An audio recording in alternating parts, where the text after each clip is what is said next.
పశ్చిమ గోదావరి జిల్లా భీమవరంలో ఈ నెల 11న తలసేమియా కేర్ సెంటర్ ప్రారంభిస్తున్నట్లు ఏఎస్ఎన్ రాజ్ చారిటబుల్ ట్రస్ట్ అధినేత వెల్లడించారు. ఈ సెంటర్ ద్వారా తలసేమియా వ్యాధిగ్రస్తులకు పూర్తి అవగాహన కల్పించి ఉచితంగా వైద్యం అందిస్తామని ఏఎస్ఎన్ రాజు చెప్పారు. ముఖ్యంగా గర్భిణులు, బాలింతలకు కూడా తలసేమియా వ్యాధికి స్కానింగ్ పరీక్షలు తాము ఉచితంగా చేస్తామన్నారు. ఒక బిడ్డకు తలసేమియా వస్తే రెండో బిడ్డకు ఈ వ్యాధి రాకుండా ముందే వైద్య పరీక్షలు చేయించుకొని చికిత్స పొందాలని డాక్టర్ విధాత్రి సూచించారు.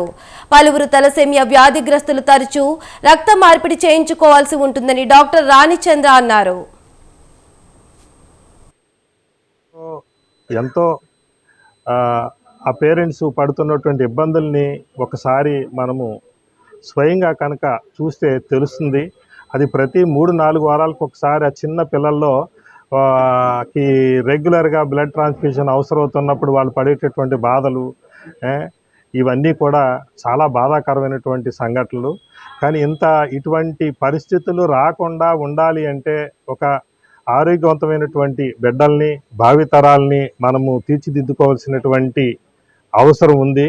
దానికి సంబంధించి డాక్టర్ గారు చెప్పినట్టుగా జెనెటిక్ సంబంధించి చాలా ప్రముఖ పాత్ర పోషిస్తూ ఉంటాయి.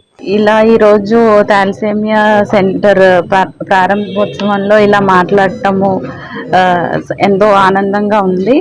ఇలా చిన్నపిల్లలు వాళ్ళ పేరెంట్స్ పడటం, వాళ్ళ ఇబ్బందులు అన్నీ మేము చూసాము.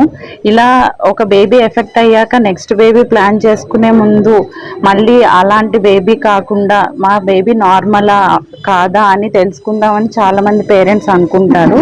సో అలాంటి టైంలో మనం బేబీ కడుపులో ఉన్నప్పుడే ఉమ్మనీరు అనే టెస్ట్ చేస్తాము. ఉమ్మనీరు తీసి అది జీన్స్ టెస్టింగ్ పంపుతాము.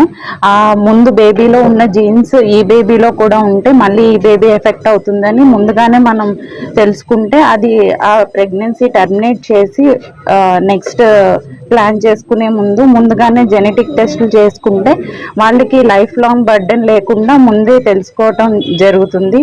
ఇక్కడ ఈరోజు మన పశ్చిమ గోదావరి జిల్లా భీమవరంలో ఏఎస్ఎన్ రాజు చారిటబుల్ ట్రస్ట్ ఆధ్వర్యంలో థాలసేమియా కేర్ సెంటర్ ని ప్రారంభించడం జరిగింది. ఇందులో ముఖ్యంగా ఏం చేస్తారంటే థాలసేమియా అనే వ్యాధికి పిల్లలకు వచ్చే వ్యాధి ఇది. ఆ వ్యాధిలో ఏమవుతుందంటే వాళ్ళ రక్తం విరిగిపోతూ ఉంటుంది. ఇది జెనెటికల్ గా వచ్చిన వ్యాధి. దీనికి కారణం అనేది జీన్స్ లో ఉంటుంది. సో వాళ్ళకి అస్తమాను కూడా రక్తం ఎక్కించుకోవాల్సిన అవసరం ఉంటుంది. సో మన ఏఎస్ఎన్ రాజు చారిటబుల్ ట్రస్ట్ ద్వారా వాళ్ళందరికీ కూడా ఫ్రీగా బ్లడ్ బ్యాంక్ ద్వారా ఫ్రీగా రక్తం సరఫరా చేస్తున్నాము. ఇది ఎవ్రీ ఫ్రైడే జరుగుతుంది.